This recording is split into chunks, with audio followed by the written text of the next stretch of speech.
Hey everybody! Happy Hi. Tuesday night, 6:30 in the Midwest. Thank you guys for joining us, and thank you for helping out here tonight, Brandi. Hey, no problem. I'm glad I'm here. I'm like, this is 6:30. This is early. This is Yeah, no early. kidding. I love Yeah, it. yeah. Appreciate you being here.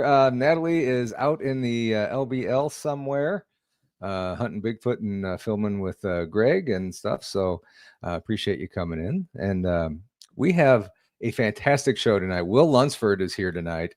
Always entertaining, always awesome. Will Lunsford is back there. He'll be out here in just a second. So, um, what do you have coming up this week on your show? Uh, Geez, you know what? I mean, there's so many shows. I'm trying to Gotcha. think of what to say. I'm like, uh, uh. Okay. So I'm like, okay. Okay. So anyway, on our Thursday Blondes and Booze show at 8 p.m. Central on Thursday, we have Jill Remenschneider from Flash of Beauty. She's Hmm. going to be on with us this week, and we're super excited to see her again. We haven't seen her since we filmed Been a while. part of her YouTube show. So we're excited to see her and talk with her this week. On Wednesday night on Show and Tell, it is going to be probably we're going to be talking about a location and talking about evidence and all kinds of good stuff that we're doing this week. I'm not going to let too much out of the bag because when we start talking about new locations, I don't want to give too much away. Hmm. I want Gotcha. to hear about it. And then of course on Saturday, Truth or Tinfoil, me and Randy. Well, it's all about the red circles. That's all I got to Yeah. say. Red circle. Yeah. Always red circles with Randy. So, yeah. Yeah. Awesome. So make sure that you are subscribed to Blondes and Booze, and Four Blondes, One Mystery at a Time. Oh yes, Hope, yes. yeah, And, hopefully and everyone. I know Natalie won't be there, so it'll be no, three blondes. Natalie won't be there. And MaryLynn, I don't think is going to be there. So it's just going to be Krista and I, but we're going to be talking about a mystery that has happened in Missouri. I think it is in 1894, where a whole Yeah. town disappeared. Just gone. We don't know what Interesting. happened. Yeah. Interesting. So we're going to be discussing that mystery, and that is on Thursday night at 6:30 p.m. Central, and that will be on the Four Blondes One Mystery at a Mhm. Time channel only. We are not Yep. simulcasting on Blondes and Booze anymore. So make sure you get on over Yeah. there and let's talk about a mystery. Yes. Make sure you subscribe over there as well. Yeah. So that's pretty cool. And then make sure you subscribe BMR tonight after the show at 8 o'clock. We have 8 o'clock Central. He has MD Seelig on, so make sure you check him out right after here. If you tell him that I sent you, he'll take 20% off the cover charge. It'll cost you 50 cents now. Yeah. So make sure you head on over there and subscribe to BMR and everybody else, Donny Cho, Monica, and Truth or Tinfoil. So also wanted to mention real quick, over on my website, paranormallongus.com, I have on the merchandise link that's on the top, I'm doing a 15% off all the merchandise in the store. So make sure you head on over there and check that out.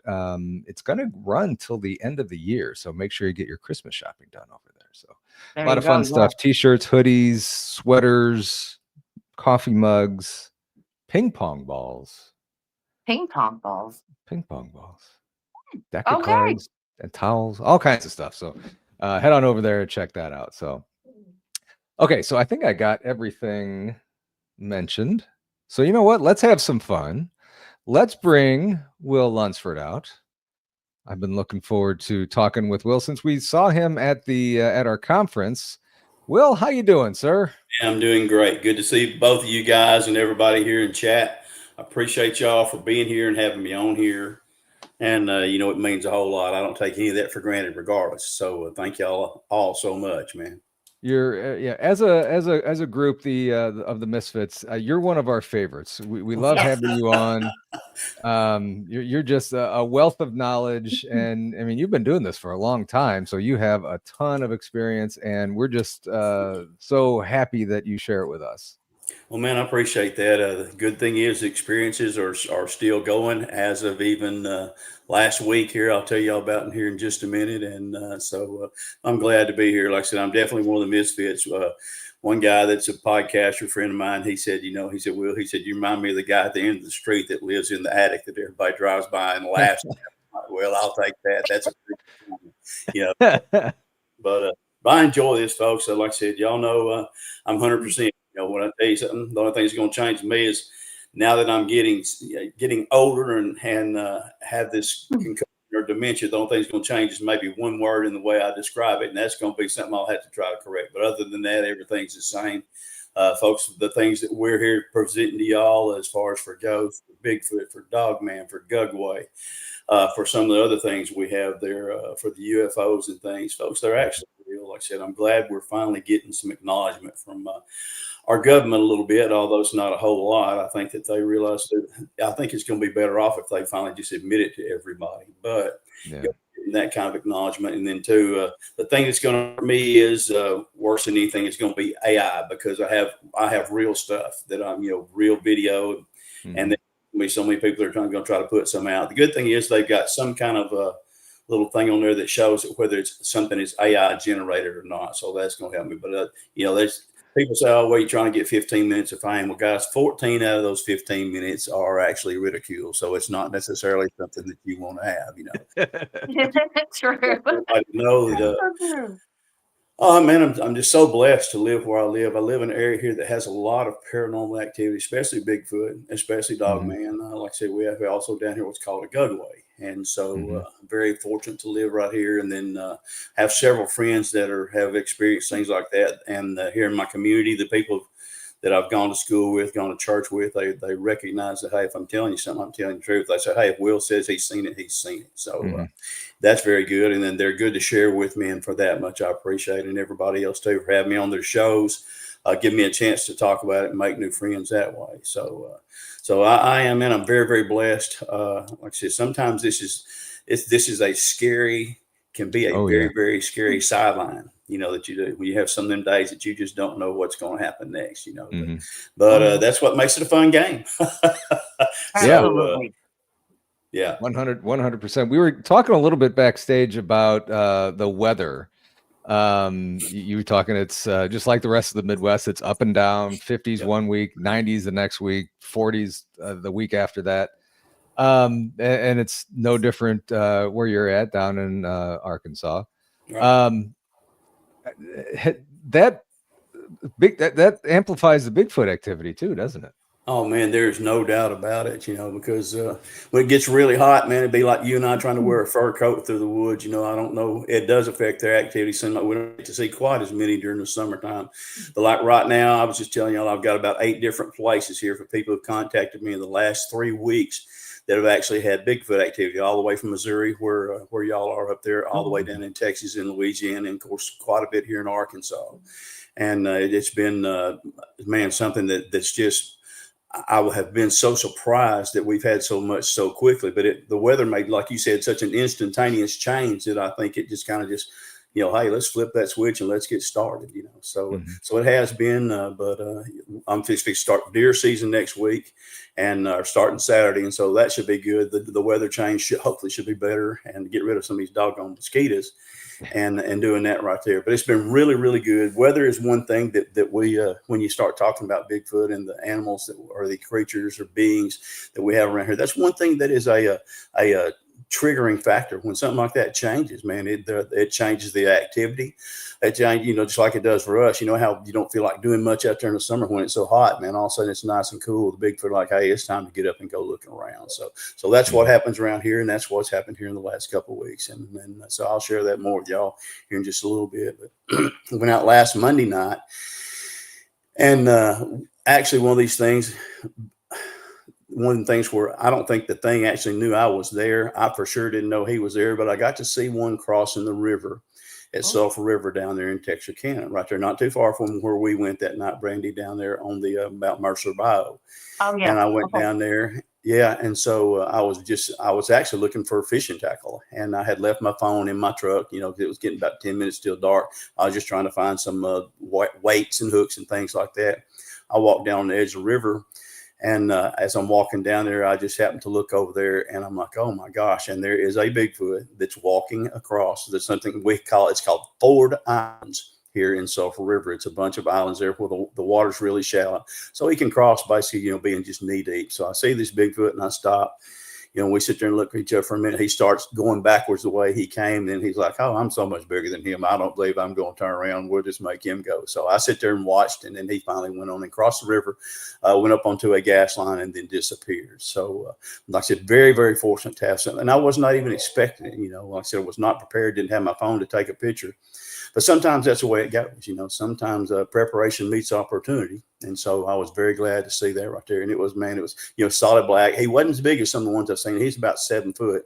But like I said, that's probably, it's probably, as everybody knows, it's probably 8 miles from Falk, Arkansas, where that happened. But Sulphur River has got a bunch of them on there. So I got to see him crossing the river. And so that was, man, it's always a thrill when you see one right there. Like I said, you don't know how it's going to go, but he was, about like the rest of them. I truly think they recognized me down there because I spent so much time down there. Mm-hmm. Like I say, he just sit there and look, just stare for a minute, kind of rocks a little bit, then goes on up his merry way. So that was real cool. So I'm glad to share that with y'all. And then Stephen, my friend Stephen, Stephen has been having activity around his home. Stephen he's every year he has 2 or 3 new dogs, and they have a swimming pool, and so they'll have a ball or 2 out there in the yard. Well, then the dog gets the ball, runs over, it pops, and they leave it in the doggone thickets there about 100 yards away. Well, there was one there that was a soccer ball and hadn't seen it in about a year, Stephen said, and so he goes up the other day, and this soccer ball is floating in his pool.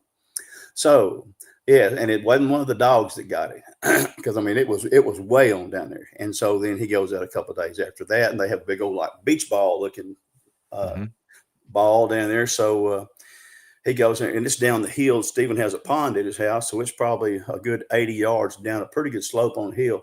Come out at night, and then from the next morning there, and then that beach ball is floating out in the pond. Out in the pool. So when you have something like that, like I said, it's not the dogs. It's not something that, man, we're too old to go out traipsing through the woods looking for a ball. But the things evidently recognize that, we're their entertainment. They recognize that we're having some kind of activity there and enjoy it. So they'll do something like that. So Stephen has had activity. My buddy Shannon has been having activity now for about 3 weeks. They've been out behind the house, just, singing like crazy, every night, and very, very loud.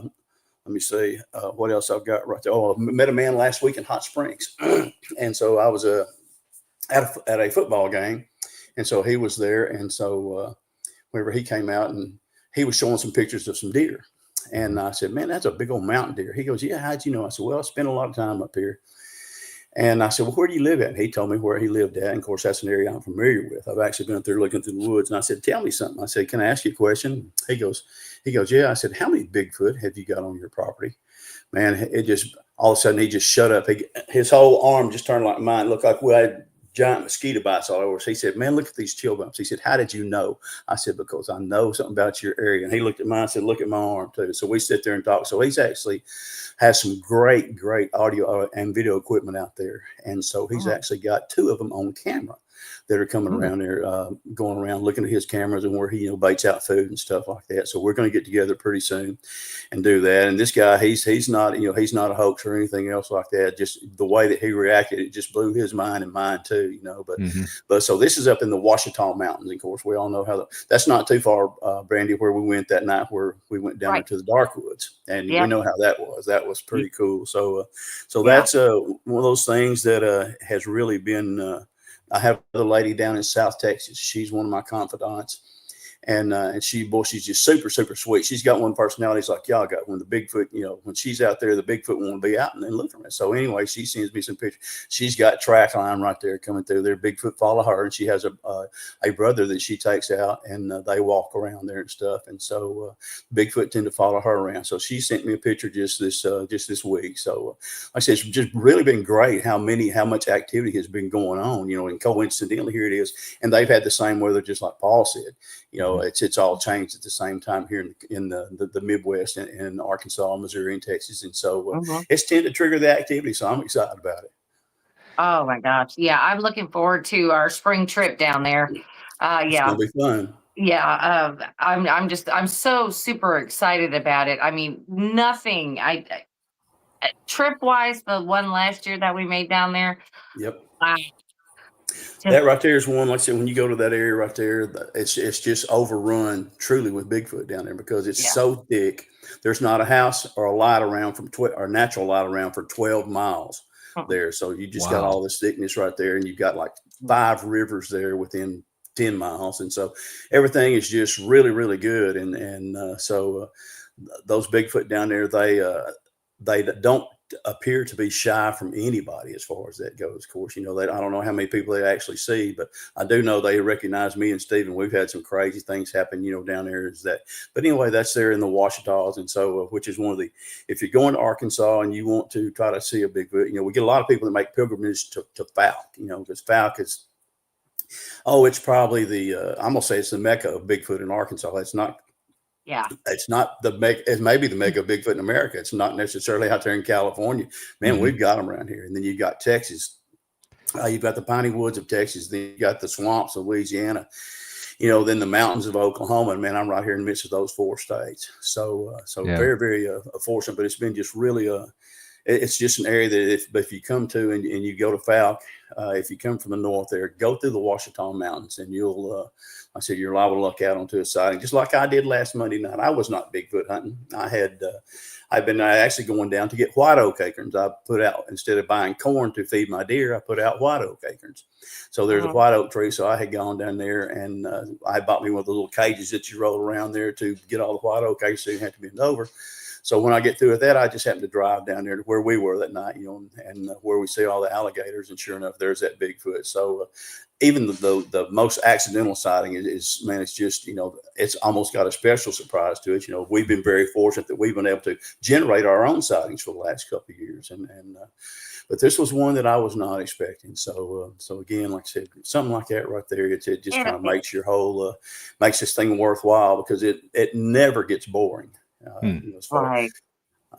It always works out that way, though. It's like you're out there and you may get some activity, and you're catching a few things here and there. Yep. But there are times that you're not even looking, and then bam, it's like they're right in front of you. You're like, what are you doing? It's like, what's happening? And it was that way. That's the reason when I worked at UPS for 35 years, one of the things I had one of them, at least one of the borders of one of my borders there of my route was going to be on Sulphur River, which comes down from down below Dallas, comes down through there, and then it runs all the way through there to Arkansas, then dumps off into the Red River there in Louisiana. It's actually, the backdrop of what the legend of Boggy Creek, the Fouke Monster, and there's places down there that people truly have not seen. I mean, it's just that thick. It's my buddy Daniel calls it the Arkansas Amazon, and that's about what it is. Because like I said, 3 o'clock in the afternoon, you can go 10 feet into the woods, and it's just so dark you can't even hardly see, features on a person's face. So that's kind of what makes this such a cool area. So again, I've just been real fortunate. That's been about all that I've been doing. Like I said, one thing that helps me a lot is being an outdoorsman. Some of the seasonal patterns, and like I said, realizing that deer season does turn these Bigfoot is actually what's called the forest janitor. When some of these guys that take a shot and they don't, take an ethical shot, then deer gets wounded. Well, Bigfoot cleans up the forest. And I've actually found a pile of 5 daggum deer skeletons piled up over there, including one of mine that they got. I had a 7-point there that I'd shot, and he stole my doggone deer within about 15 minutes after I shot him. So I finally found him at the end. Yeah. Oh man, that was happening here in Arkansas like crazy. And so I had a lot of people call. Oh man, it was just nuts. Had a lot of people call me and say, "Man, have you ever heard of anybody having their deer stolen after it was shot?" And I just laughed. I said, "Oh yeah." And I had one guy there, very, very Christian man, a little church up there. And so he was telling me that morning as we were getting ready to go, he said, "Man, there's a big old deer in front of the church somebody's hit." And I said, "Was it still there?" He goes, "Yeah." I said, "Well, it may not be there in the morning." He goes, "Oh," he said, "That deer's too big for anything to drag off." I said, "Well, it may be too big for something to drag off." I said, "If it's not too big for something to carry it off." He goes, "Well, ain't it?" He said, "There's some big old hill boys up here." He said, "But it ain't gonna carry it off." I said, "Well, I'll bet you."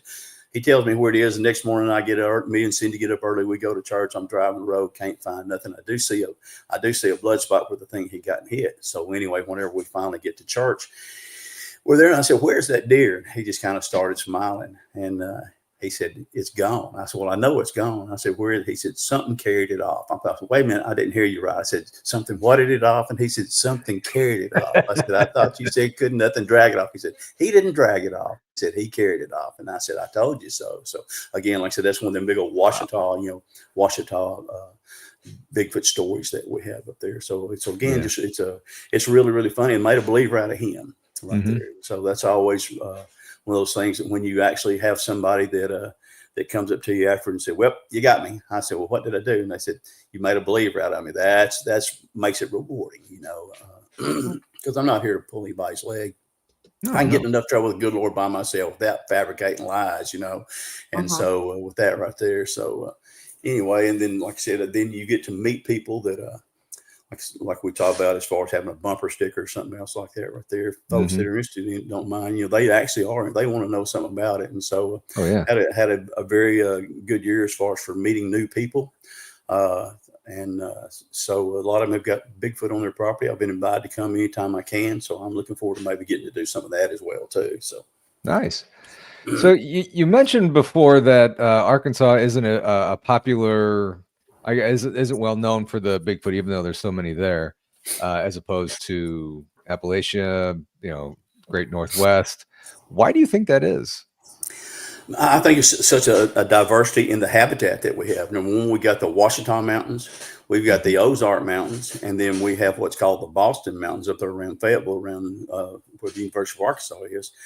And then as well, within where I live, there's 60 rivers within 200 miles, 60 rivers. I mean, that's a lot. And of course, we know that everybody, you can live without food, but everything's got to have water. So then too, generally those rivers have the type of habitat, where there's going to be food available, that there's going to be other animals coming up to get their food there as well. So that's like, an African savanna. So I think that has a lot to do with it. And then too, you got with the flatlands, you've got swamps, man. I can take you through some swamps there that, oh man, you think, are we going to get out of here? And then places like where we all went that one night there to Darkwoods, man, that's an understatement, and it should have called the really, really, really dark woods, because it is that way. But so to have all that right there, and then it's an agrarian state. There's a lot of farmers up here that are still doing their own farming. A lot of them have got their own livestock and things like that. And so that's going to be something that these Bigfoot tend to be interested in as well. I have a lot of people that have,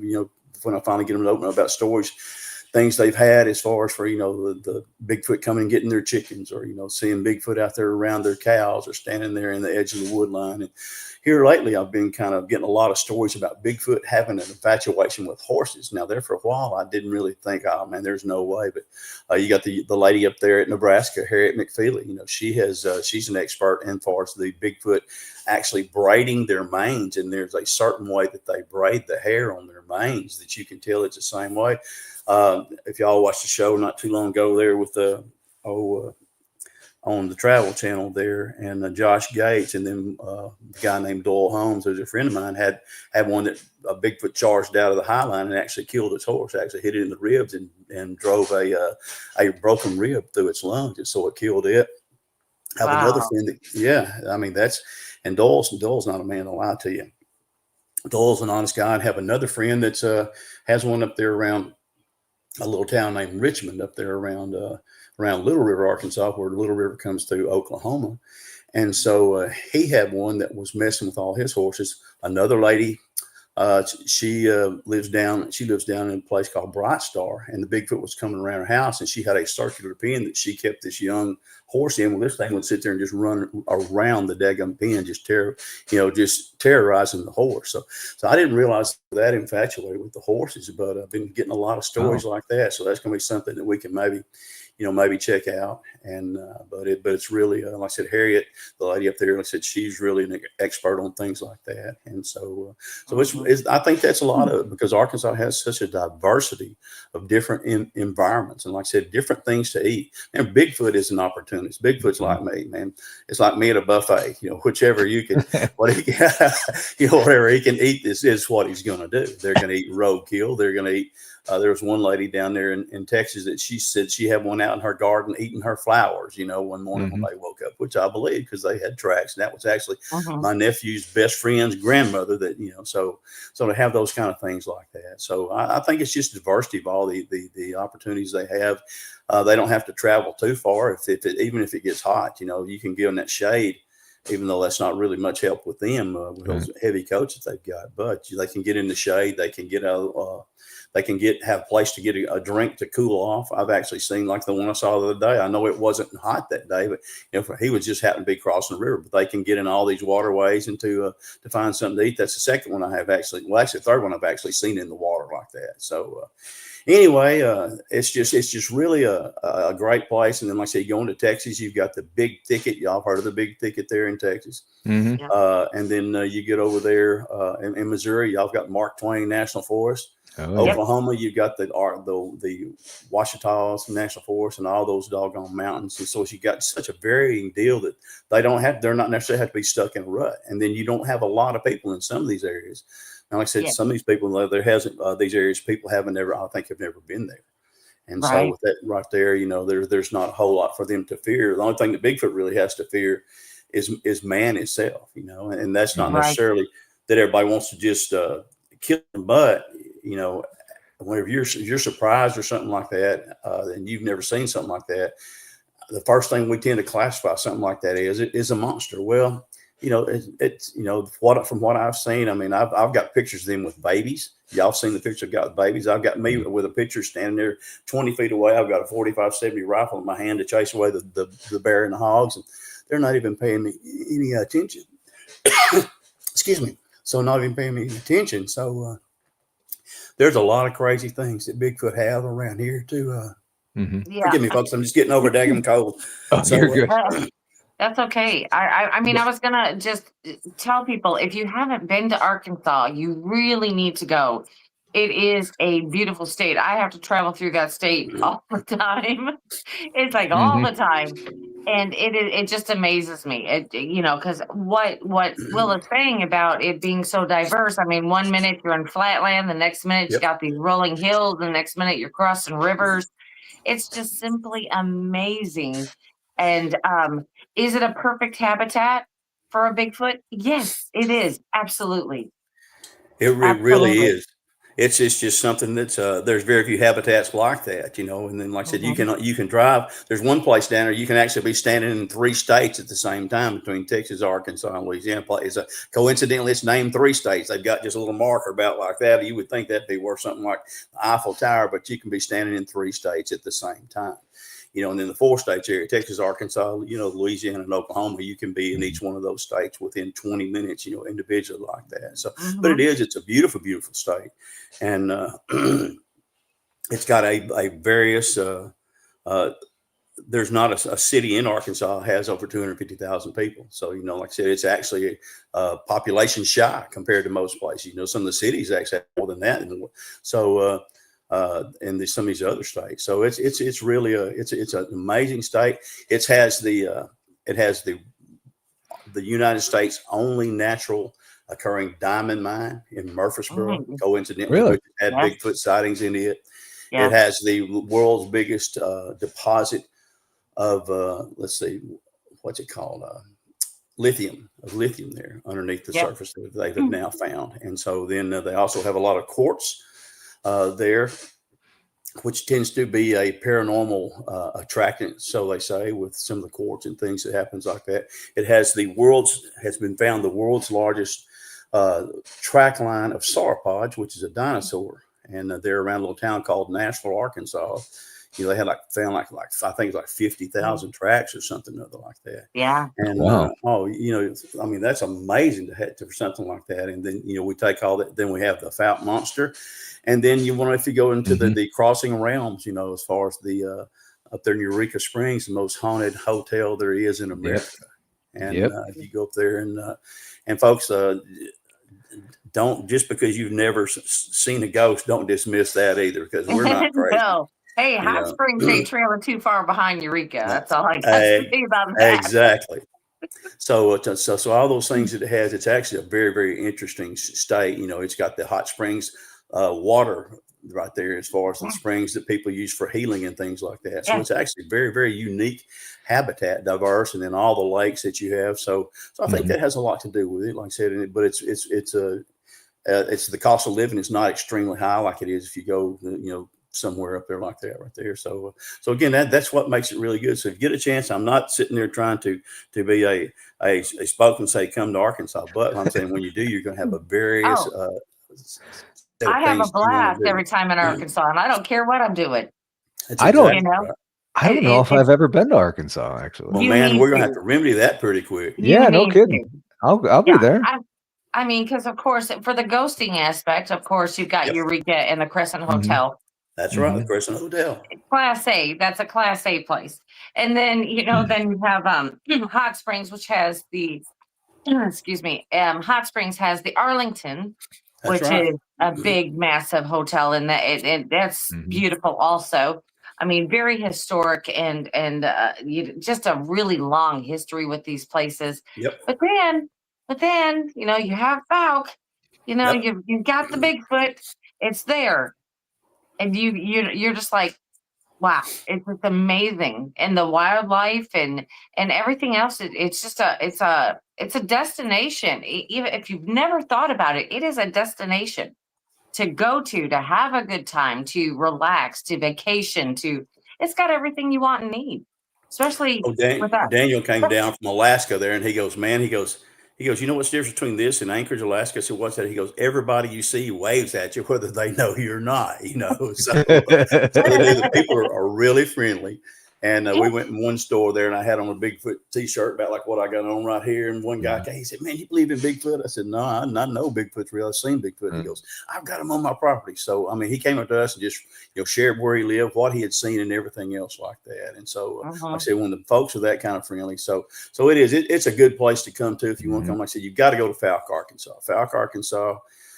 Man, you just can't ever tell when you're going to see one right there. And they are real around there. It's as real as us all three sitting here talking, right now in this podcast. And you just can't ever tell when you're going to see one. There've been, oh gosh, I can't remember now exactly what the exact number is of sightings, but I don't even look it up anymore because it's I got to interview the man who was the sheriff of Falk, Arkansas, and Miller County. Back during the years that we had the Falk monster. And he was actually a classmate of my father-in-law there. They graduated together. And so I was just supposed to interview him for an hour. He gave me 3.5 hours. And the reason we quit talking about Bigfoot there was because I ran out of battery on my phone. And I asked, So I asked him, I said, "Have you ever seen him?" He goes, "No." He said, "I've actually heard him."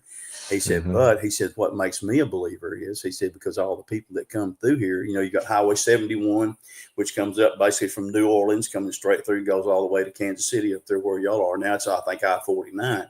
But they would come through there and they would stop there and at the sheriff's department say, "Man, you're never going to believe what I saw. There was, some big old giant hairy ape-looking thing that just ran across the road in front of me, Yeah. And so he told me about that. Had a little girl ride, two little young girls came down from somewhere up north there, and they were riding bicycles on their grandparents' land. All of a sudden, one little girl realizes that she's riding by herself. Her little sister was there, and she looked back. Her little sister's falling over. She rides back to her and she says, "What's wrong?" She said, "A big old hairy monkey just ran out in front of me."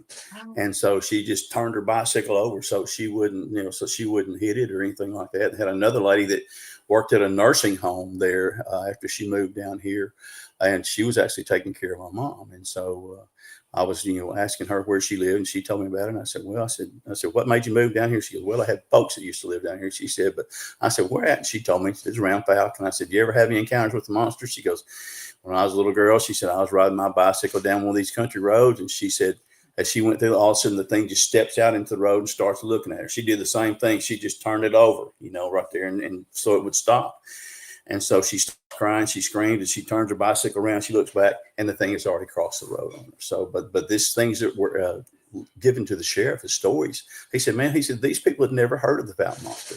They'd never heard of Boggy Creek. Used to you couldn't drive by a drive-in movie without seeing Boggy Creek, on one of those big screens like that." But he said these people had never seen anything or even heard of Falk. You're not going to hear about Falk as a rule unless you are going there on purpose. You might pass through it. It's only like 800, and I think 848 or 43 people like that right now, something like that. Yeah. But when you're here, like I said, it's going to make an impression on you.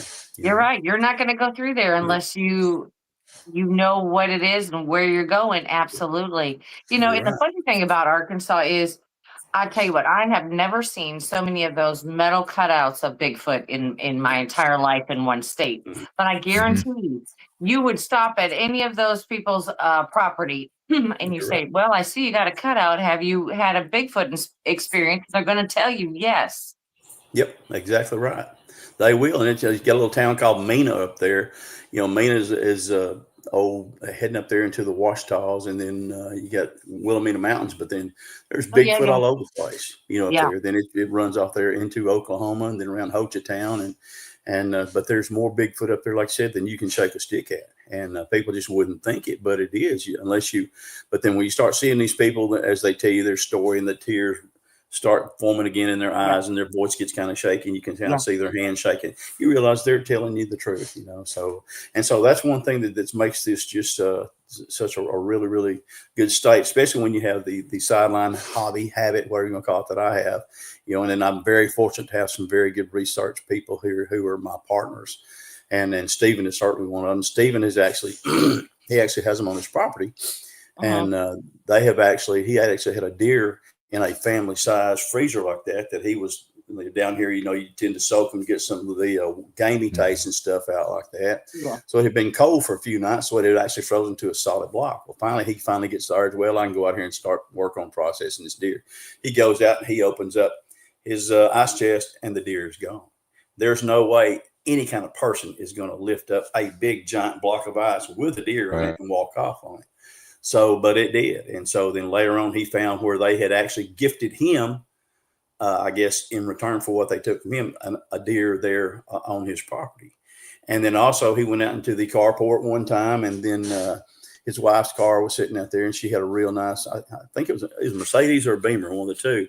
And here's the handprints that are on her car right there. And so that was just, and so they recognize him, and then my buddy yeah, Shannon's got him on his property. And that's where, if I think I showed y'all when we were in Missouri, the one that actually drew the picture yeah, on the road there. They're using yeah, some kind of body fluids, and it had regurgitated and had drawn on this road down there by where my buddy lives. And it was wasn't anybody else lived down there, and it was a private road. It had actually drawn a stick figure of Bigfoot, and actually where the head was, it actually somehow, for lack of a better word, pasted some hair back there on the back of that stick figure like that. So it's really, really crazy. And I think that was one of the things that I had there in my presentation when we, showed that right there. So when you get up here to Arkansas, you just don't ever know what you're going to find. If you're a gambler, you've got horse racing, they're in Hot yeah, Springs. If yeah. something you do like that right there. More lakes, like I said, if you like to swim and those kind of things.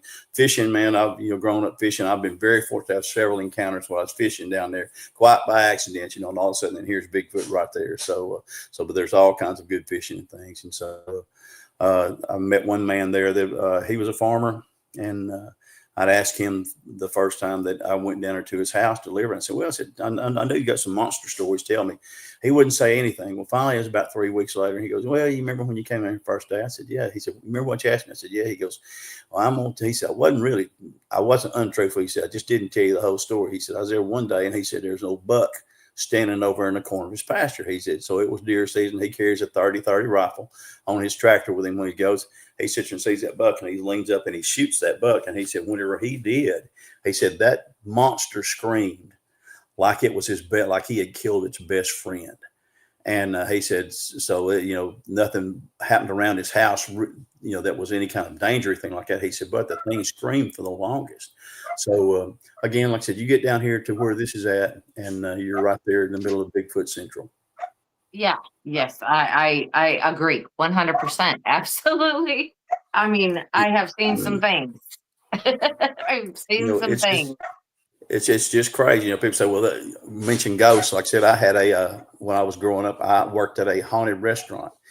And people say, oh, there's no such thing as ghosts. Well, like I said, I've been a Bible believer all my life. People say, well, how can you, believe in ghosts and be a Bible believer when the people were in the upper room and Jesus came in and they said they supposed it had been a spirit. And he said, a spirit doesn't have flesh and bones. Jesus didn't say there ain't no such thing as ghosts. He said a spirit doesn't have flesh and bones. So if there was a spirit, there was a whole lot of what he said. And so that's the reason I can square that up. And I mean, there's a whole lot in there right there. So Bigfoot is I'm very fortunate for that, because to have what I have, and being a UPS man, I was able to go about 80 miles in one direction every day, and way far out in the woods, and talk to people, and they would finally open up. So I just was very fortunate to have that kind of job right there, and come back and tell people. And it's just, they just look at you like you're crazy. Well, I may look crazy, but I'm not all the way there yet. But Right. So now, after hunting season is over, I know that it's hunting season / Bigfoot investigating. I know that already.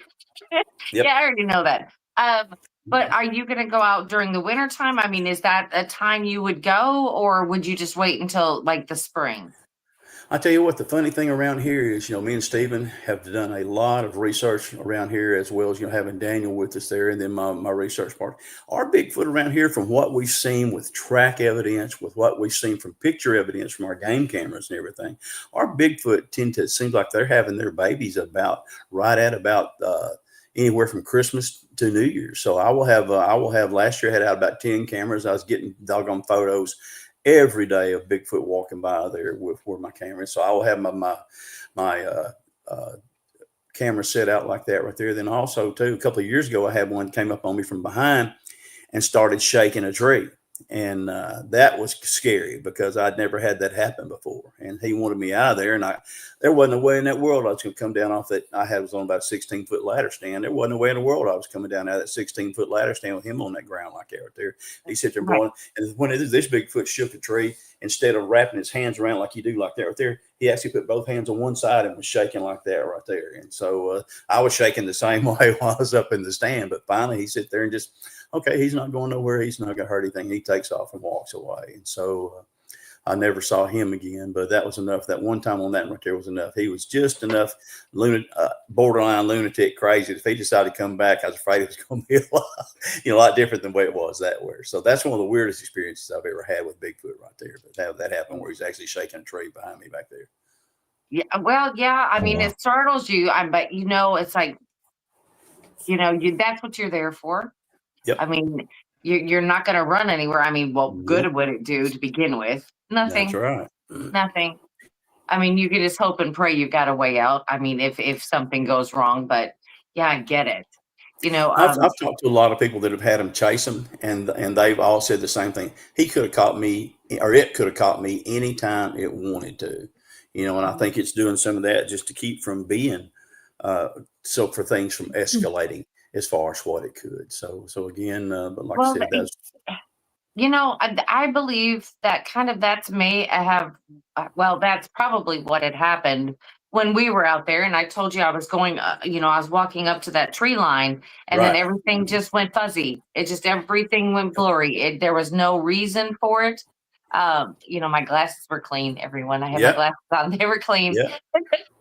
And I walked right up to it. And then I got this overwhelming feeling like maybe I shouldn't be here. You get that, ooh, I'm not in the right spot. So all I did was back up. I just walked backwards, and I kept staring at where I was staring. And as I backed up, it just got clearer and clearer. The more, the more I moved back. So I'm like, that was kind of like, it seemed like a warning, just kind of like, that's, you're a little close. We don't mind you there, but you can't be here. That's exactly right. So we don't know yet as much about infrasound as we like, but a lot of people have been hit with what's called infrasound, and then it's been the same ways as far as for something that they can use, or also maybe the smell that they put out. Sometimes they put some kind of way as a deterrent to keep you from coming in close, to have things from happening to you that could escalate. And so right. So because that always I never could say that. I mean, I'm not sure if something like that happened to me before, something similar. But this is kind of like it was something that said, hey, you're a little close. You need to move back. And we know how close they were just by the, the sounds and everything else. We knew they were close. But This, that kind of got me. So that when you say infrasound, I'm thinking, what other explanation could it be? That's it. I don't, Paul, have you ever experienced infrasound or anything like that? No, I have not. And I apologize. My internet seems to be acting That's up on okay. me, so yeah. It's probably me because mine keeps screwing up all the time. It's your turn now for us to carry it through there. And mine's actually fairly well. So Yeah, everyone mine is knows great that down here it's usually too. mine. Yeah, it's usually yours, and I don't Yeah. know what's going on here. This is I weird. don't know. I don't. I'm like, I don't know.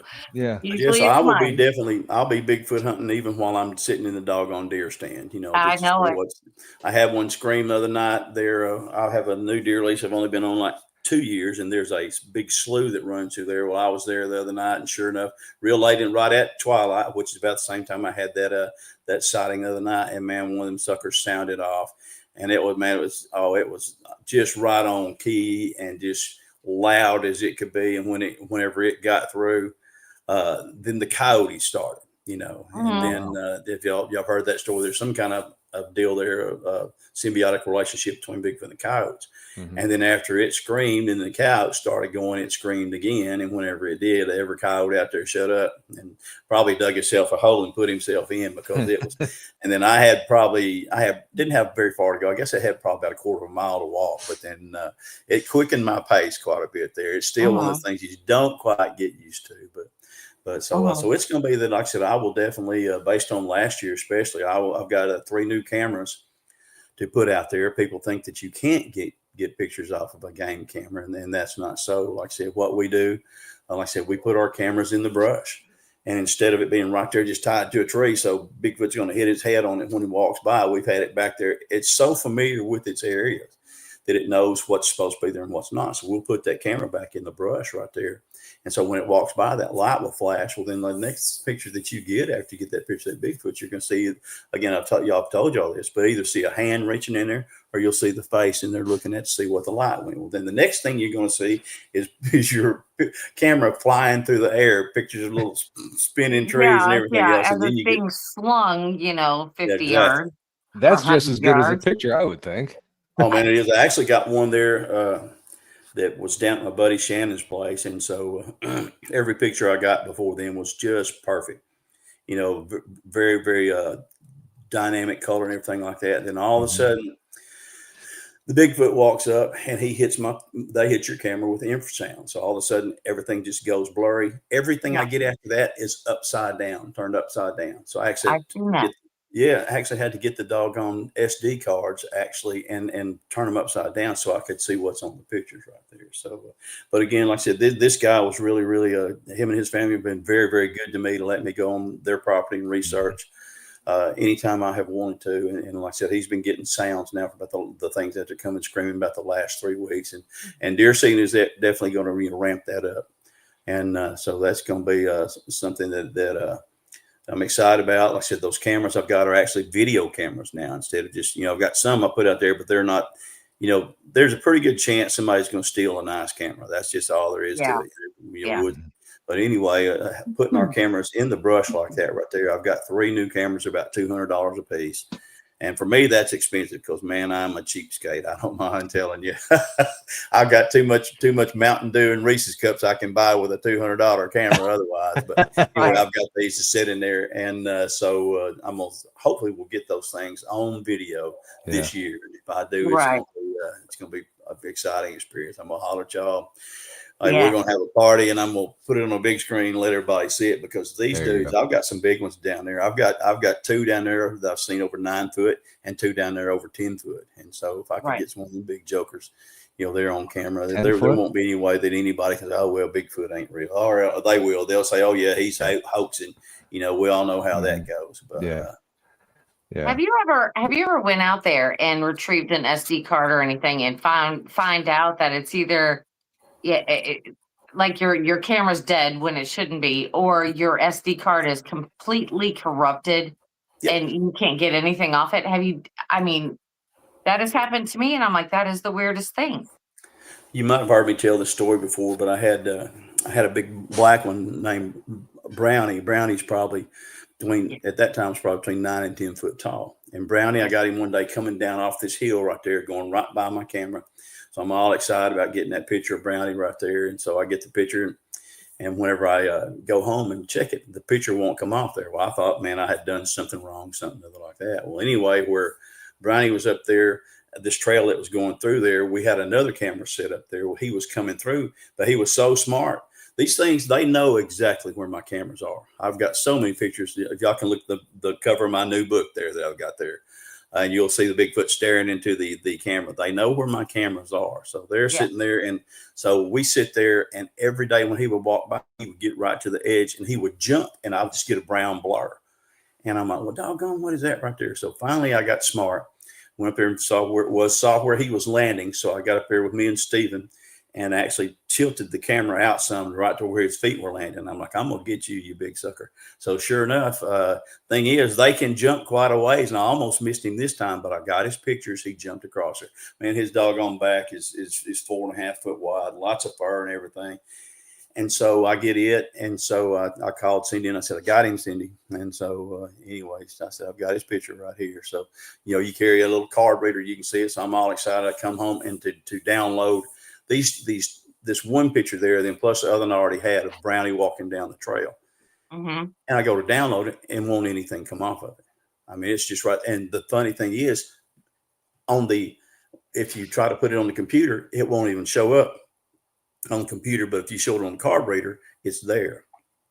And I'm like, man, I wonder what's causing that. So, with my as much money as we've all invested in doing Bigfoot hunting and stuff like that, and over my years, for 40, so I had 77, so it'd be 48, 47, 40, about 48 years right now doing Bigfoot, and all the amount of time that I have invested in this right here.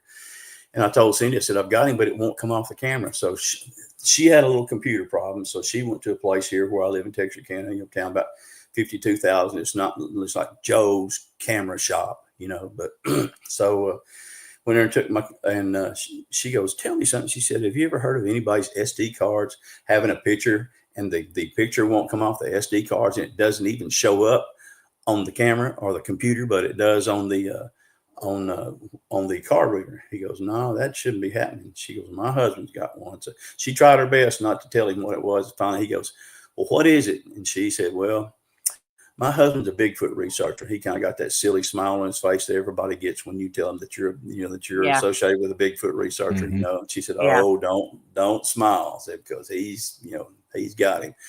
So anyway, he has us bring this camera in and bring in the SD cards. And so he looks at them, and when he gets through, he's like, that's the strangest thing I've ever seen. He said, because it's there. It's on the SD card.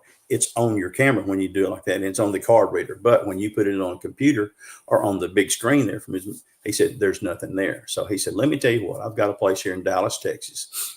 He said that I guarantee if it can be done, they can get in. These were a bunch of people from Russia, very, very intelligent people, very, very friendly people, millions of dollars equipment in this one office building they had. So he sends me up there, and he said, the thing is, he said, it's going to be pretty expensive. He said, it's $159 per hour for a minimum 6 hours. I'm like, oh gosh, man, I sure ain't rich. That's a lot to spend on. That's a lot. Yeah, it is, but I said, Cindy, what do you think? She goes, well, she said, look how much you've already spent already. And she said, you spent at least that much fishing, which is true, fishing tournaments and stuff like that. So she said, if I had your habit there, I would do it. So since I had her blessing, and then I asked everybody else that's kind of in the know, and they said, well, how often do you get pictures of Bigfoot? I said, well, I don't get them very often, especially these that are clear. So anyway, when I sit there and took their advice, so I drove to Dallas, Texas. I wasn't going to send this SD card, take a chance on getting lost in the mail. And so I talked to people, and I said, very friendly. They're very knowledgeable. They also knew something about the Almasty, which is the Russian Bigfoot. So that kind of piqued their interest a little bit.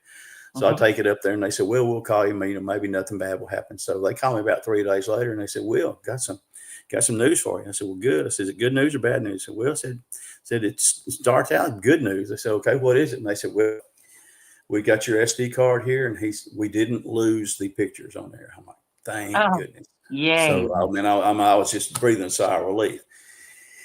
And they said, well, are you ready for the bad news? I'm like, oh gosh, what is it? And they said, those pictures are burned on that SD card. They will not come off. They said, we have run it through every machine, every test we have. They will not come off. They are burned on it.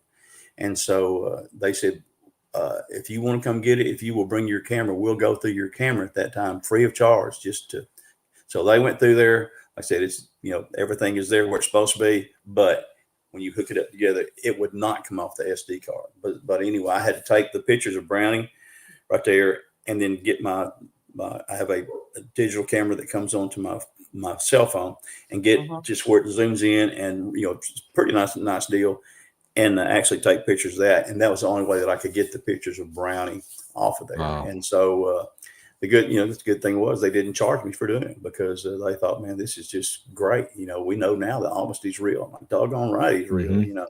And so that was cool. But I've got that picture of Brownie jumping across there, and then I've got him walking down the hill, the same deal. So it does. They can actually do that stuff to your cameras, and that sounds like a tall tale that I'm telling you, but it's not, because I've got the SD card there still. I've got both them in my safe, of all things, where I keep my guns and my money, which ain't much, which ain't much money, but nevertheless, I put those in there, because they're actually something other that mean a lot, may not mean a lot to anybody else, mean a lot to me. And if they ever get some better equipment stuff comes through there, I'm going to have it. And then you'll see that it's because he's just he's over 9 foot tall, and that's no joke about that right there. And just huge. And then when he's coming down the hill there, it's the same way. And so Brownie, here's a story I haven't told very many people. I had a little blonde-headed doll that I got at Dollar General there, just to put out there, just to try to bring him in, kind of like the daggum King Kong story in Bay Ray, Right. And I would put this doll down there on a stump, and that stupid Brownie would come by, and he would bite the toes off that doggone doll. Now, that's the truth. I have no idea if he had just had a toe fetish like some of these people you see. I ain't got one, I guarantee you. But he would actually bite the toes off this doll. So that was pretty cool there. But he had that kind of. So, and then he's still down there as far as that goes. And then we got a black one we call Blackie. Blackie's about 10.5 foot tall. And he's a whopper too. He'll weigh probably 1,200 pounds or more. So it's kind of strange, the things that you get, but man, I wouldn't trade for any of that right there, No. And when you find somebody that's not just automatically calling you a liar, and you show it to them, they're like, man, this is the coolest thing I've ever seen. Well, thanks, man, because it's, it affected me the same way. But I'm going to get him. I'm going to get him on a video. That's the whole purpose of my new book I've written called Searching for the Unfindable.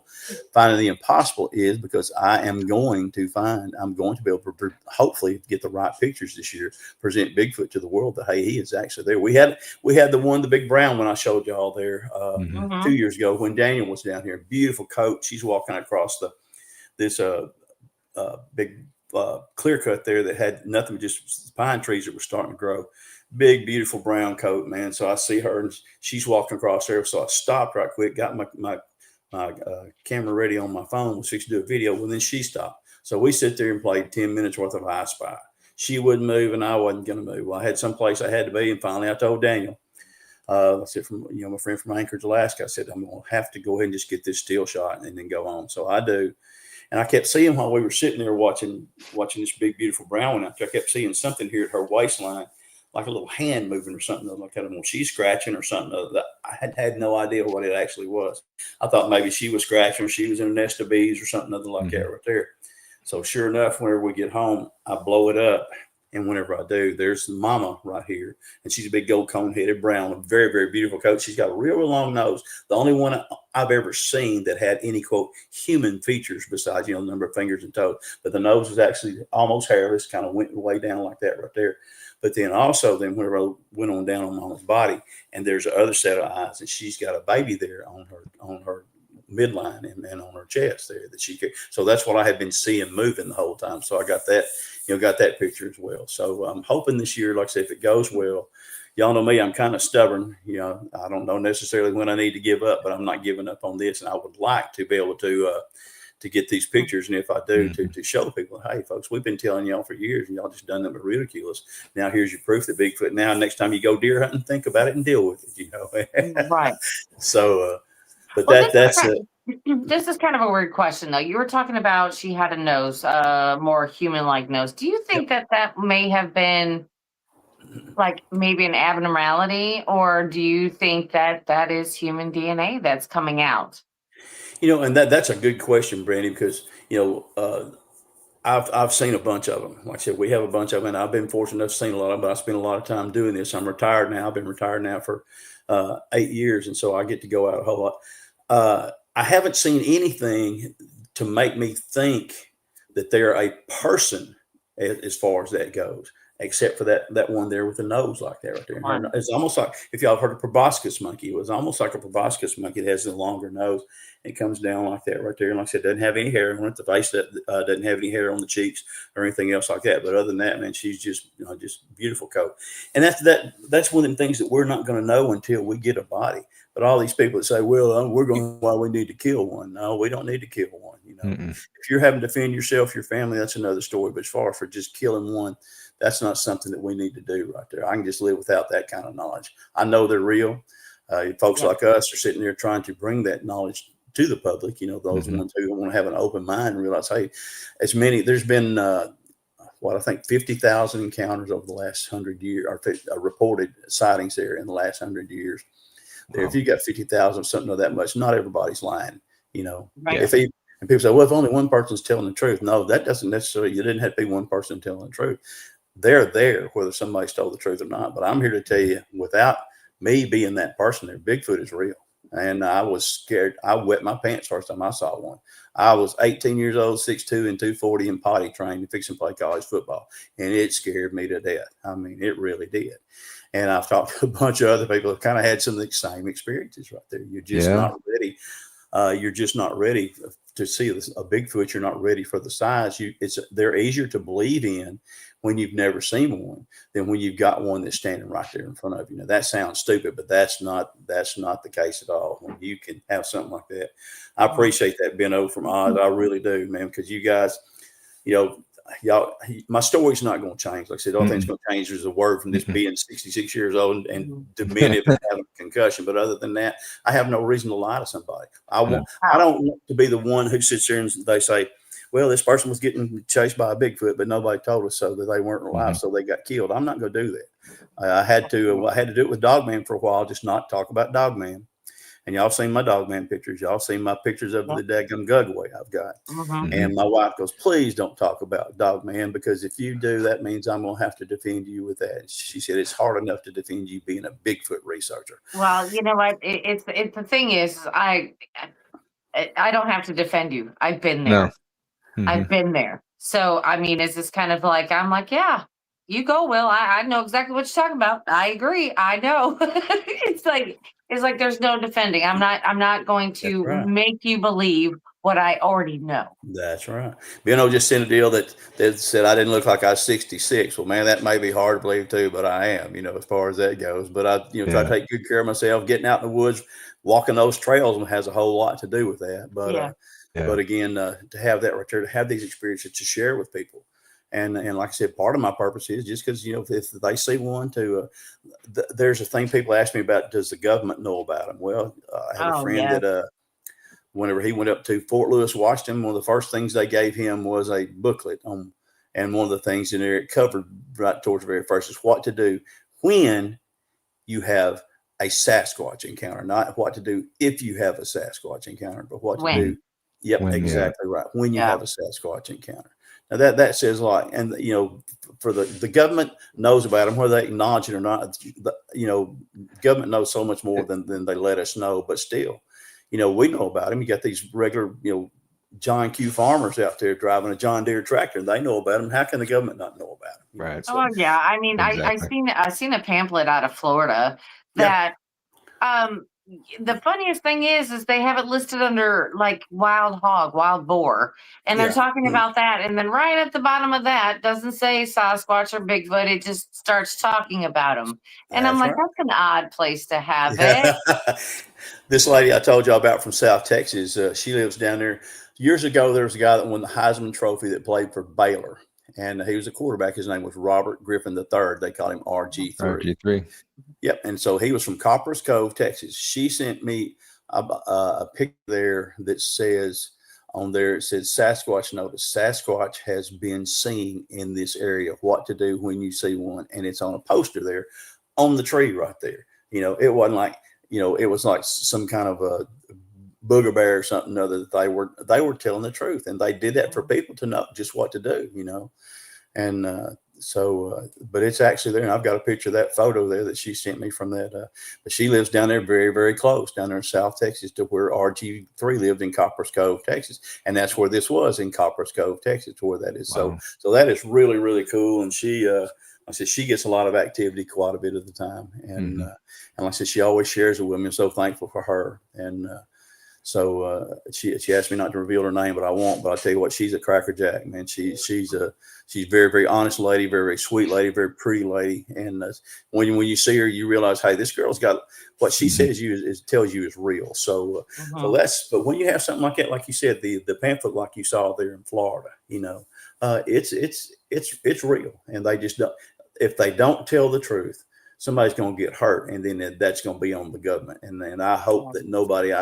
I hope it doesn't happen, but it will if they don't start telling people the truth, to be prepared, because it's not like something that we're just making up. Man, I can't sit here and make up an hour and a half worth of time to sit there and tell you I'm pulling your leg or something like that. Right. But I've got probably 100 pictures of Bigfoot, good, bad, or ugly. Some of them come in, yes, they do come in blurry, but that's because of Bigfoot.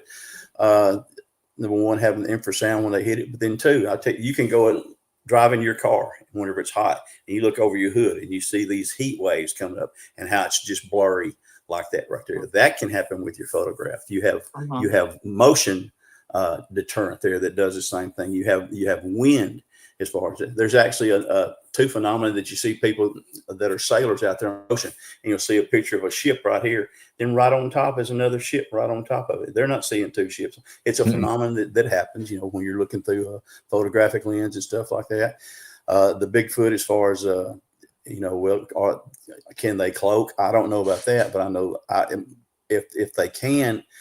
You look at a polar bear, whose hair is clear, but whenever light goes through that polar bear hair, the polar bear shows up to be white. Well, it's the same thing as if you have like a doggone prism that we used to use, there in science and everything like that in grade school. When you put white light through that prism, and it comes out with all 8, or all 7 colors, red, orange, yellow, green, blue, indigo, violet right there. But it's the same thing that you're gonna. Bigfoot Fatheads, I appreciate that, buddy. I think you'll enjoy them, because one of them's got 449 pages of my whole life basically right there, and this last one I've got in here it's got 40 color pictures of Bigfoot, and not just 40 Bigfoot, but 40 color pictures, several with more in there. So it is. So I think when we have that right there, that you have the white light and things like that, there's things that we don't understand yet. Science doesn't know it all. I'm not a big believer in quote science, because they won't acknowledge the things that sometimes that we all see and know is true, but yet they don't want to do that right there, until I've got two things. Let's go back to the coat, the hair. Yeah. The cloaking thing, I don't know either. I don't know anything about that, but I think they'll use their coat more like a ghillie suit. Yeah, exactly.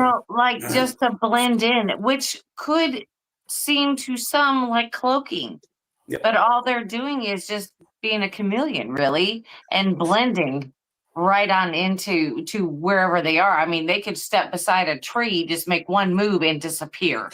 That's exactly. I've got 9 dogs here. My dogs can.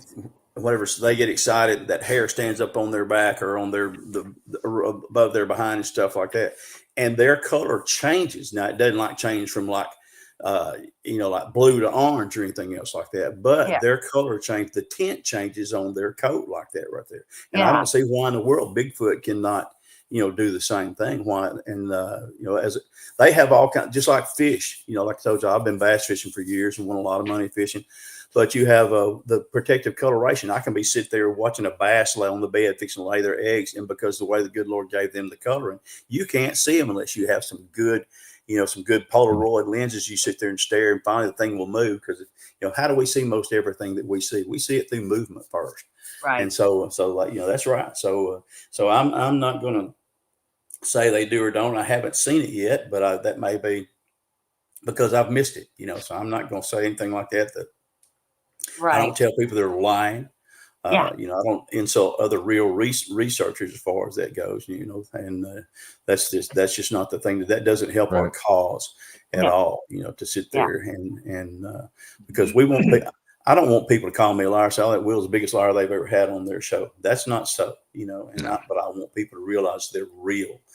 And again, if they ever have a deal like Jurassic Park where we can have Bigfoot in there, you know, and people get to see these things. I've watched them with their babies before, folks, and that ain't no joke. I've watched them with their babies, and they're just as motherly sometimes as what human mothers are, and that's the truth. I watched 2 7-foot twin brothers walking down the edge of a field one day there, and Stephen was late, or he'd have been there and would have got to see it. But as they were walking through there, and you know, I think they may have actually. They didn't hear me coming up because we had a real strong wind, and then I was just creeping along, but they may have known I was there. So they started walking down the edge of the forest there from a pine plantation into a clear cut. But as they're sitting there, one of them, and they sit there and you hear some very, very light noises. It could have been more from the wind or anything like that. But all of a sudden you see one shove the other one, you know, and like a couple of brothers walking, you know, down a baseball field. And this is no joke, man. So he does it. So the other kind of walks back and staggers to him, you know, and they keep walking down there. Well, then Stephen starts coming up, and Stephen drives a dually. Y'all saw that big dually he has there. Yeah. So Stephen drives a big dually truck. So as soon as that dually comes through there, and those tires going through them, they step off into the woods. So me and Stephen make our milk run, getting our SD cards out.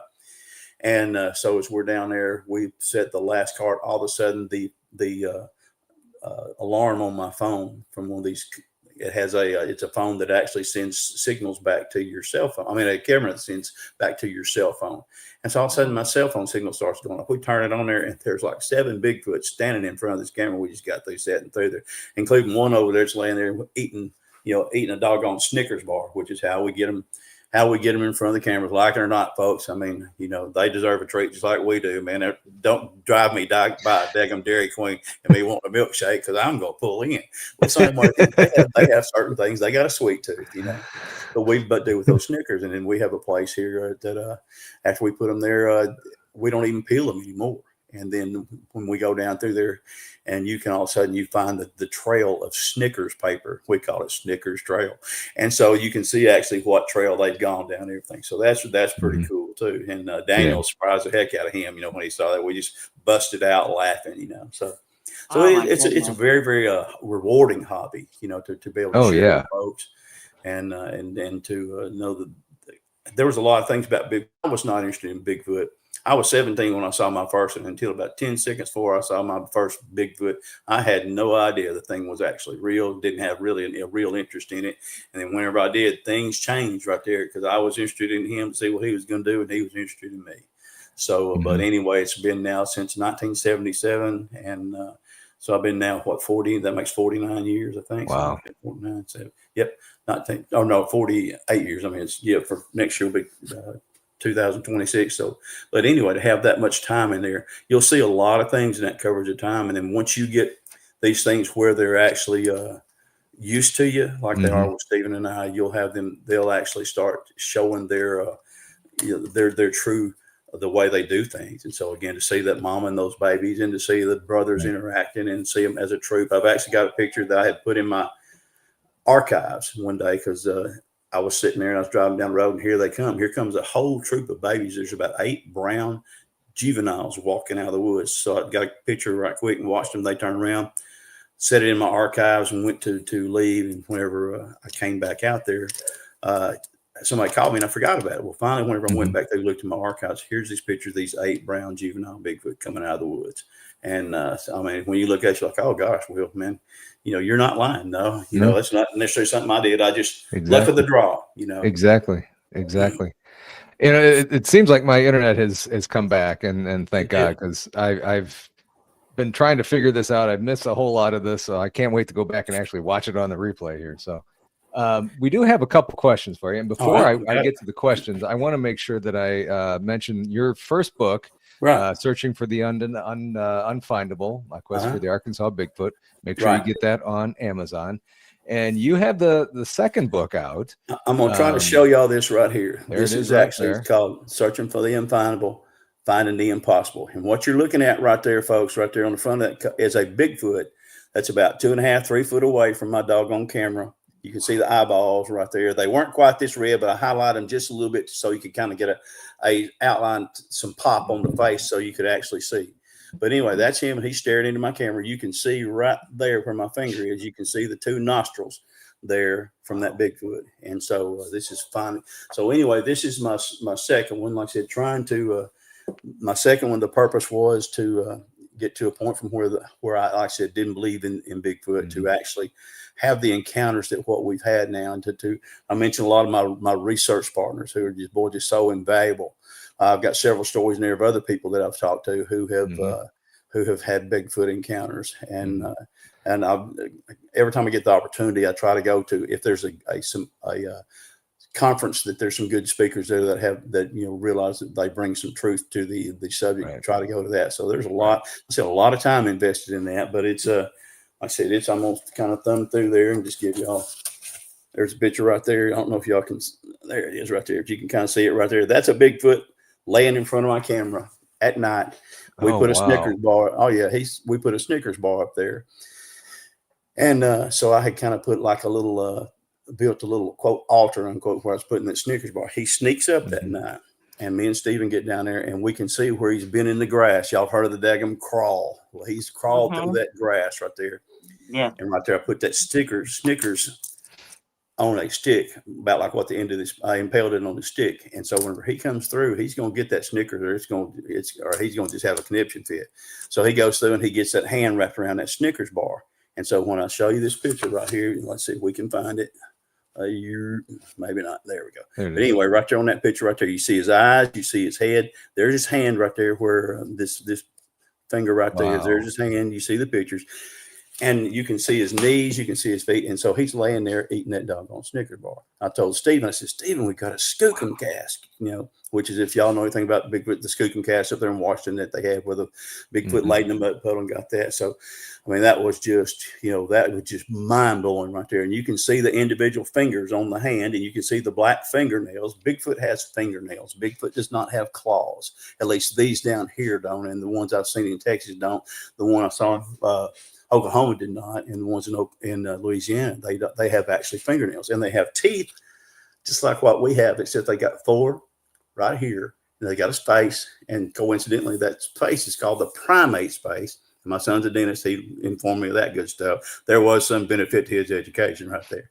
And then they've got canines right here. Well, the canines are not like a baboon's, 3 or 4 inches. They just barely stick past the other line there of the teeth line right there. So they've got those right there. I've actually got a picture in this book right here of the Bigfoot biting my camera. And man, I thought we'd never get that joker figured out. And when we finally did, he put the picture down sideways. Put the phone down sideways, and so the picture came out sideways. I didn't know what in the world I was looking at until I actually took it into the bathroom there, turned off the light, and got my wife's, I think they call it a tablet or something like that. And so put it on there. Well, when I took the picture, instead of it being like this, it was like this. Well, that was the way the picture was taken.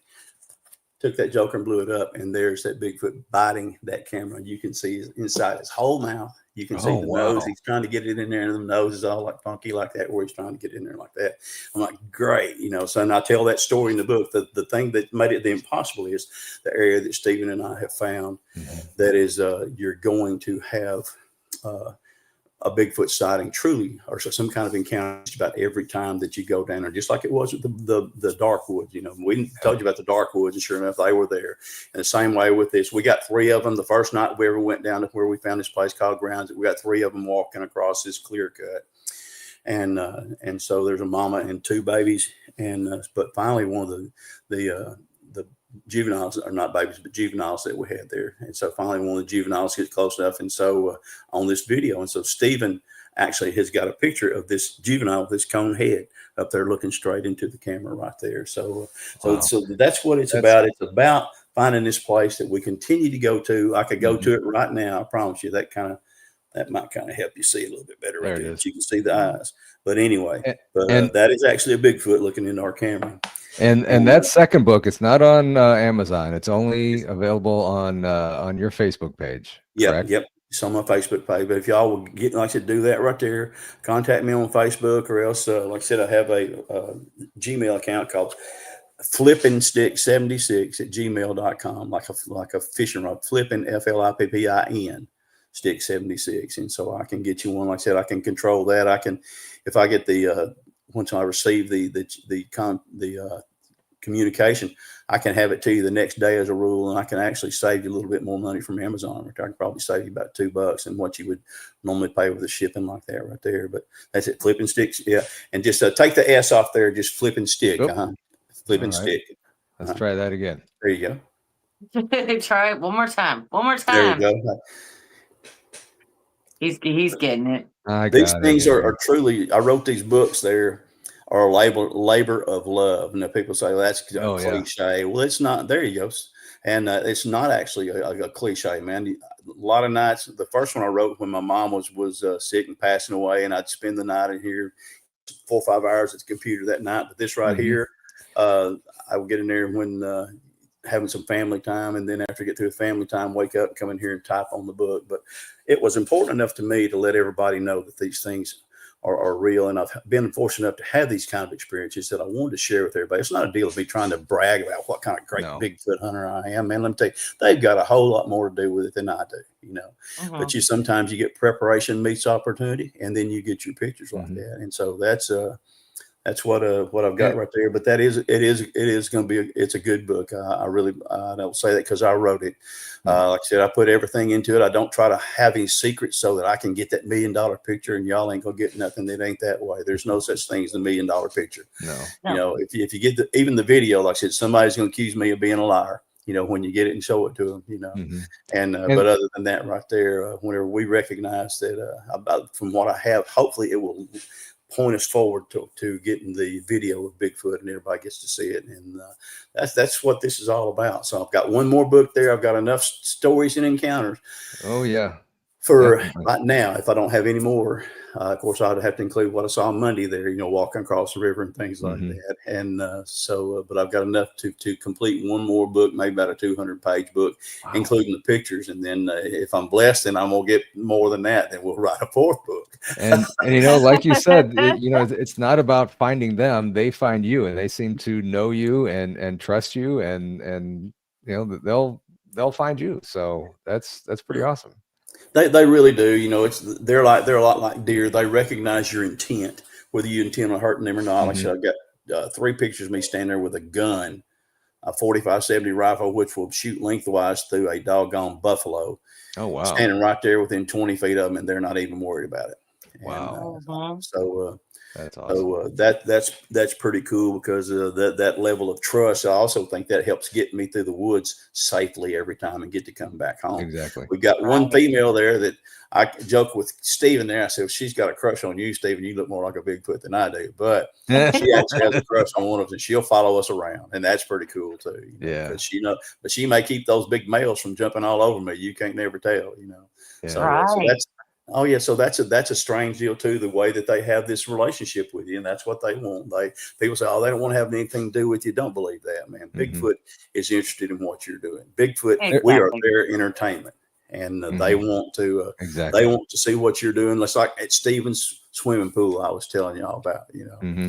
And they've seen it, and they're like, man, I want to get in that pool, but it'll be like Harry and the Hendersons when you go out there and you got the world's biggest hairball blocking your drain down through there. So, right. You know, unfortunately, we only have like 5 minutes left. I have a bunch of questions. I don't think we're going to get to let's have them. We have this one here about being frozen. You were talking about infrasound before.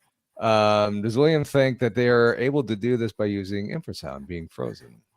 Yes, I do. I think that has a lot to do with infrasound, because I was mentally cognizant. I wanted to run, and I knew that I felt like I was in danger. I wanted to run. I was thinking about my mom. Something happened to me. I was thinking about her, them finding my body and how she was going to react. My dad died when I was 12, so she didn't have anybody. So I think it has to do with the infrasound. I think it's a way that they use to have some kind of protection for them, and maybe keep our deal from accelerating. Our behaviors from accelerating. Me too. So Brian, buddy. So Brian was wonderful, man. Brian Bowden, man. wonderful, just a great guy. He gave some T-shirts, smart guy. And so very pleased to meet him as well. Go ahead and ask the next question, bud. If we got. Here we got, have you ever heard of Sasquatch mimicking the sound of a truck? I have, and I've heard Sasquatch mimicking the sound of a boat motor as well. And wow. So well, I've heard and that those makes two. sense. That Yeah. makes absolute sense. Mm-hmm. Yeah, I mean, because you're talking about the waterways and Yep. the swamps and all of that, and there's boats out there. Yep. So that makes complete sense why they would do something like that. Yeah. They do. They're very good at what they do, you know, and so it may be a way of them contacting another mate or another Bigfoot or something else like that. But they do, and they're great. They can do a hoot owl like or barred owl like crazy. Yeah. I told y'all that's my thing. You know, you get down there, you know, that right there, and put a little trill on the end, and yeah, man, I mean, and they'll answer you back, and you're like, oh, except that one was like 4 decibels deeper than what yours is, and a whole lot longer. So they do. So they do. They use that, I think, for their own benefit. And yeah, they sound like them, but not quite. Not quite, exactly right. One more real quick one. Have you ever been approached by higher up authorities about your discoveries? Good question. I have been talked to by some people that asked some questions. I could tell they weren't being totally truthful with me about why they wanted to ask the question. So I was actually more evasive with answering them than I was. I'm truthful with everybody, folks. And that's honest truth. I have nothing to hide. I actually enjoy this, but the way they were asking their questions, it was almost like they were suspicious and were, you know, not going to try to quote bust me and anything else like that, but they weren't genuine in their motives. And so therefore I just kind of kept it back a little bit. I have, but I haven't been one of those that they come, excuse me, and tried to confiscate my camera, my computer, or anything else like that. And I do have a plan. Should I ever find one out there in the woods, we found a grave one. I'm unsure it was a grave. I've got a plan on how to get that body out of there without interesting. Excuse me, without the authorities coming and accosting me. I've got several friends who are lawyers, and they have become believers. They're not quite knowers yet, but they're believers. And based on what I've told them, they said, "Man, you let me know what we can do. We can do that." So I'm not going to call their name, get them in trouble, but nope. But they know I'm telling the truth. Yeah, I'd be out there. Oh, I'm just an owl enthusiast. I'm out here taking pictures. I don't know what you're talking about. What? Bigfoot, what is that? Exactly right. Nice. So, but like I said, I'm almost 100% positive. Of course, they're not going to identify themselves. But like I said, I've got a chance at UPS man to talk to a lot of game fish people, a lot of policemen, city policemen, state policemen, game wardens, and everything like that right there. And so these people were not genuine. They were trying to trap me up or find out more, try to find out where my areas were. And I didn't fall for the bait, thank goodness. Right. Yeah, they'll get they'll get you. They will. But if you're not careful, they sure will. Yeah. But well, you know, I have a feeling that we could go another 3 hours and not cover everything that we want to. And, you know, I wish we could, but we got to get out of here for a BMR show at 8:00. So, Will, I certainly always appreciate you coming in here. You're just a wealth of knowledge. I love your stories. Like we mentioned before, go to Amazon, get his book, go to his Facebook page, get his other book. You won't be disappointed. It's money well spent. I don't remember how much it cost, but it's $30. $30. That's best $30 you'll ever spend. Yep, good 100%. Christmas gifts with Christmas coming up. There you go. And, there you go. So do that, and I appreciate it, folks. Thank y'all for having me here. Thank you to our service people who've done the ultimate sacrifice to give us this opportunity to do what we do. It's fun, and I appreciate them for that. Thank y'all for having me. Thank you, everybody who was listening. Again, please know I'm telling you the truth. 100%. And I'll be back with y'all pretty soon. Whenever y'all need a fill-in guest, just give me a holler there. We'll bring you. Okay. Real quick. Thank you, Gary Spikes, for the members, and Amy Creel. Thank you for this. Amy and Gary's a doozy, buddy. I've known Gary a long time. Great guy. So awesome. Well, thank you Yep. so much. And of course, we're going to have you back on to get the rest of your stories on. We might take like 4 or 5 more times, but we'll get you That back. sounds good enough for me. 4 or 5 more times. And then All we'll right, have guys. more. Hey, Head I on really over to appreciate it. BMR's channel. He's got MD Seelig on there. So make sure you guys check that out and see you over there. Good. Brandi, thank you so much for taking over when my internet Thank just you. crapped out. I don't know what happened. So That's Thank all you. right. I always appreciate you. And I appreciate everybody watching. Thank you guys so much. And we will see you tomorrow night. Me and Krista are going to be talking about some stuff. I don't know what it is, but we're going to have fun. So anyway, Good enough. see you guys tomorrow. Good night.